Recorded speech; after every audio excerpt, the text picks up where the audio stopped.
to copy your answers from question booklet to the answer sheet. Yes. Now let's move on to the reading module, or RM. You get 3 long passages. You get 40 questions, and it takes 60 minutes. Okay. Writing module, it's 1 hour. You get 2 tasks. Task 1, you have to describe a chart, a graph, and write 150 words. How long does it take? 20 minutes. Task 2, you have essay writing. You spend 40 minutes, sorry. You write 250 words. Totally, the writing takes 1 hour. The last module, speaking. How long does it take? It takes this amount of time, 11 to 14 questions, depending on how long your answers are. And it's 3 parts. This speaking test is conducted by an examiner. It's interview, it's one-to-one interview.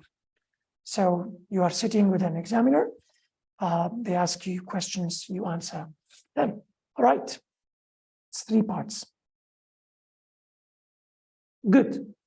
Now, it's very important to know how IELTS is scored. How IELTS is scored. In IELTS, we don't have grade, we don't have mark or something like that. We have band. For example, say, what's your band?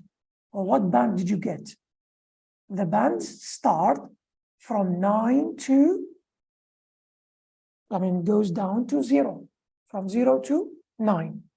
I have to click on this, maybe. Or I can go out and open that for you. Right. Can you see this screen?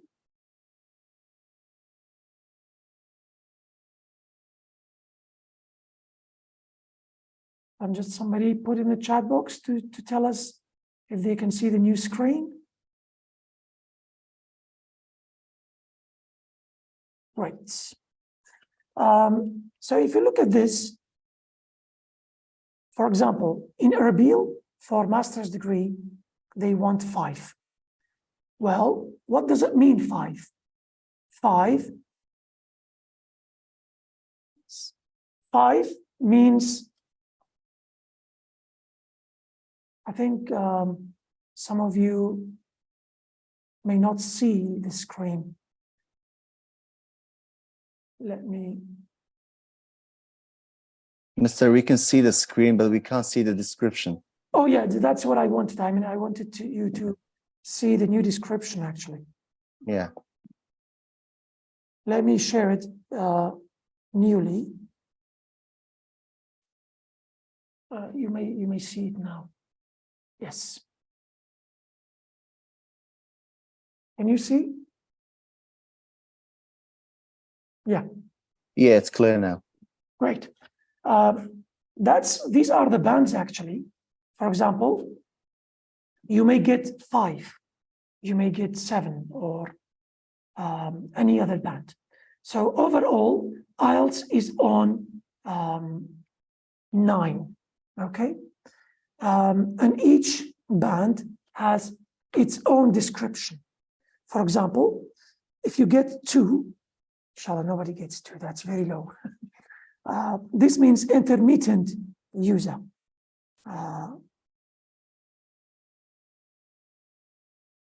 Yes. If you get 3, that's extremely limited. Let's look at 5, moderate user. If you get 5, what does it mean? What does it mean? It means you have partial command of the language. It means you can cope well with overall meaning in most situations. You may make mistakes, but you should be able to handle basic communication in your own field, okay? Yeah. What does 7 mean? 7 means good user. If you look at the description, you can see somebody who gets 7 means they have operational command. Maybe they have occasional inaccuracies. Maybe they have inappropriate usage in some situation, but they can understand detailed reasoning and they can handle complex language. Okay? I think most of you may want from 5 to 7, I assume, if I'm not mistaken. Yes.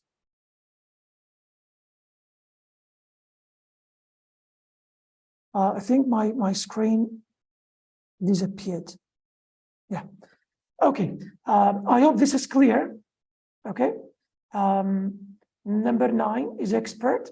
Well, the question, do you need to be a native language to be an expert user? Do you only need to be a native language to be able to get 9? Anybody can give us an idea, or who can say something about that? Do you think you should be a native speaker to get 9? May raise your hand maybe and speak. Well, of course not. You know, we are Kurdish, you know, mother language is Kurdish. We don't need to be the native language. Yes. Can I know who is speaking here? Just your name? It's me, Shivan. Shivan, okay. Yes, dear Kak Shivan, you are right. It's not easy, but it's not impossible. Non-native speakers can get 9.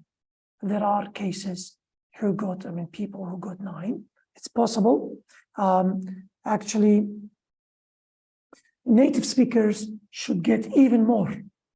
They should get higher than 9, because this test is for non-native speakers. It's not for native speakers. People in the UK, if you go to the libraries in the UK, you hardly find sources of IELTS in the libraries because they don't need it. It's not for native speakers, this test. It's for non-native speakers. Thank you, dear, for your comment.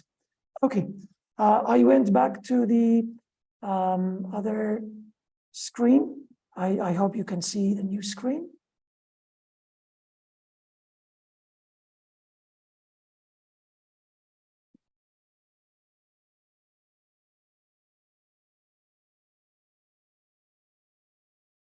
Okay, now, how do you train yourself?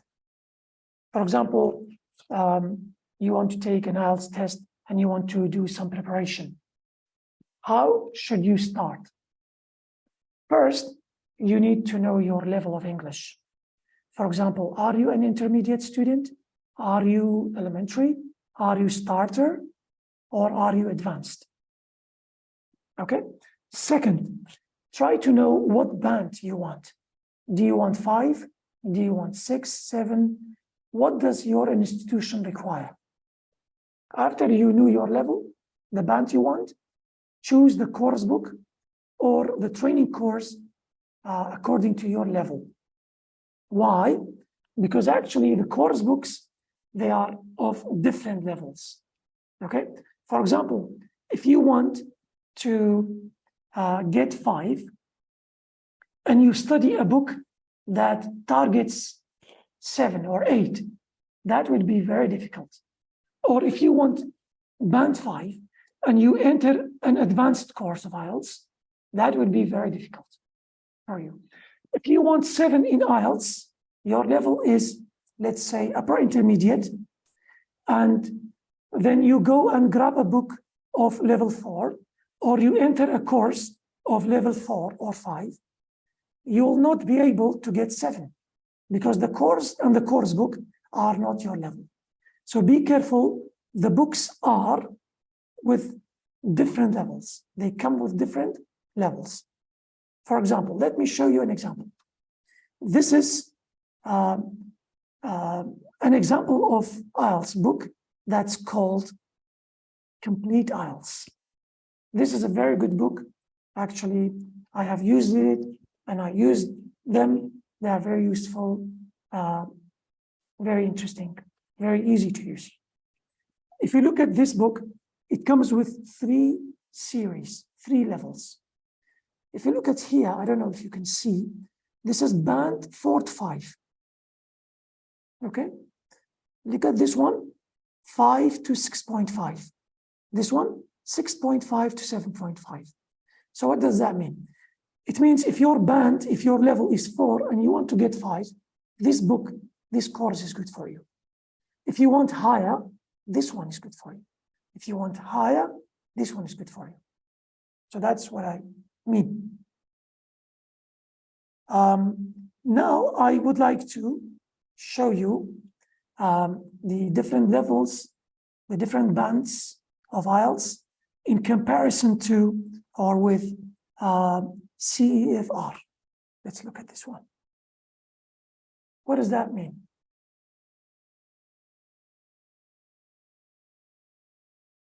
This is Common European Framework Reference. You may be familiar with this. Starts with A1, which means basic user, A2. Then we have independent user, B1, B2, proficient user, C1, C2. Okay? These A1, A2, they are beginner, elementary. This B1, B2, they are intermediate, upper intermediate, and these are advanced, okay? Proficient user, expert user. If you compare this CEFR to IELTS, what does that mean? It means 9 until 7, they are proficient users, C1, C2. From 6.5 downward to 4, you are B1, B2. It means independent user. Below that, that's A1, A2, that's basic user. We have another chart to explain more. If you look at this one, basic user, that's A1, A2, starter, elementary. Independent user, B1, B2, intermediate, upper intermediate. Proficient user, it means 7, 8, 9, that's C1, C2, expert and master. So when you choose your course or your course book, take these into account, okay? Yes.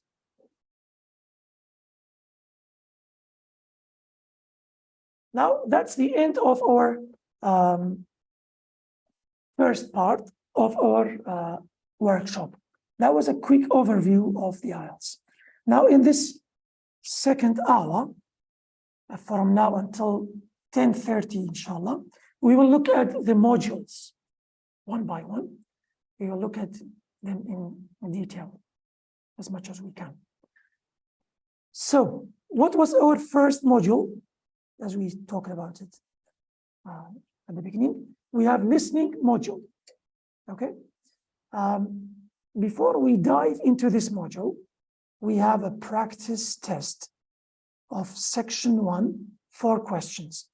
If you remember, we said this module is 40 questions, 4 sections. It takes 40 minutes in total.